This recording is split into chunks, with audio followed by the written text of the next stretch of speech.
సమ్మర్లో చల్లగా తినాలనుందా? అయితే ఈ రెసిపీ మీకోసమేనండి. చూడండి. వేసవి కాలంలో గెట్ టుగెదర్లని, పండగలని ప్లాన్ చేసుకుంటారు కదండి, డిన్నర్లకి, లంచ్లకి. ఈ సమ్మర్లో చల్లగా ఒక మంచి డిజర్ట్ అండి, మేము రెగ్యులర్గా చేసుకునే డిజర్ట్ అదేనండి, ఫ్రూట్ సలాడ్.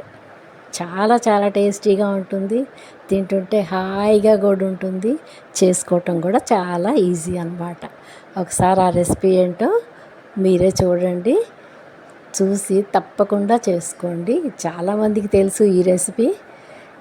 మా ఇంట్లో నేను చేస్తే అందరు చాలా ఇష్టపడతారు. ఇందుకోసం నేను పండగ రోజు అందరినీ పిల్లల్ని పిలిచానండి.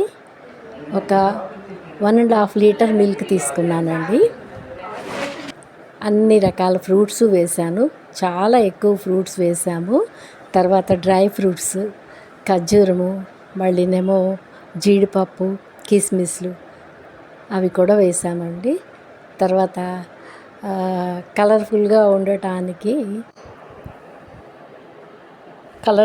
ఉండటానికి టూటీ ఫ్రూటీలు కూడా వేసామండి. ఇంకా లేట్ ఎందుకు, ప్రాసెస్లోకి వెళ్ళిపోదాము. నేను 1.5 లీటర్ మిల్క్ తీసుకున్నానండి. ఆ 1.5 లీటర్ మిల్క్కి 3 కప్పులు రైస్ కప్పులు ఉంటుంది కదండి, 3 కప్పులు షుగర్ కావాలన్నమాట. ముందుగా ఆ 1.5 లీటర్ మిల్క్ చక్కగా మరగపెట్టుకున్నాను స్టవ్ మీద. బాగా పొంగు వచ్చి కొంచెం చిక్కపడాలండి. నేను ఇప్పుడు కస్టర్డ్ పౌడరు 6 స్పూన్లండి, అంటే ఒక ప్యాకెట్ 1/2 లీటర్ మిల్క్కి 2 స్పూన్లు చప్పున అనమాట. మీరు ఈ కొలతలతో చాలా ఈజీగా చేసుకోవచ్చు. నేను 1.5 అన్నాను కదా, అంటే 3 ప్యాకెట్ల మిల్క్, 6 స్పూన్లు పౌడర్ వేసాను.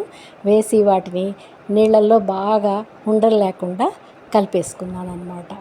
కలిపేసుకొని ఈ పాలు మరుగుతాయి కదండి, వాటిల్లో పొయ్యాలన్నమాట. మరిగే పాలల్లో. చాలా సింపుల్ అండి, చాలా ఈజీగా చేసుకోవచ్చు చల్లగా.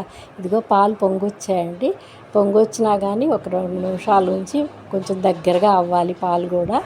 ఇప్పుడు మనం ఆ పౌడర్ కలుపుకున్నాం కదా, ఆ పౌడర్ వాటర్ కూడా పోసేస్తున్నాను. ఇందులో 3 కప్పులు పంచదార వేసానండి. ఫ్రిడ్జ్లో పెడితే చల్లదనం వచ్చిందనుకోండి, స్వీట్నెస్ తగ్గుద్ది కదా, అందుకని 1/2 లీటర్ మిల్క్కి 1 కప్పు షుగర్ అనమాట. ఈ రైస్ కప్ తీసుకున్నానండి కొలతలకి.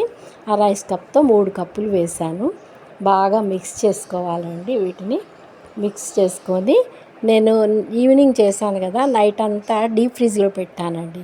గట్టిగా అయిపోయాక పొద్దున్నే మ్యాష్ చేసి ఫ్రూట్స్ అన్నీ వేసేసా, అంతే రెడీ అయిపోయింది.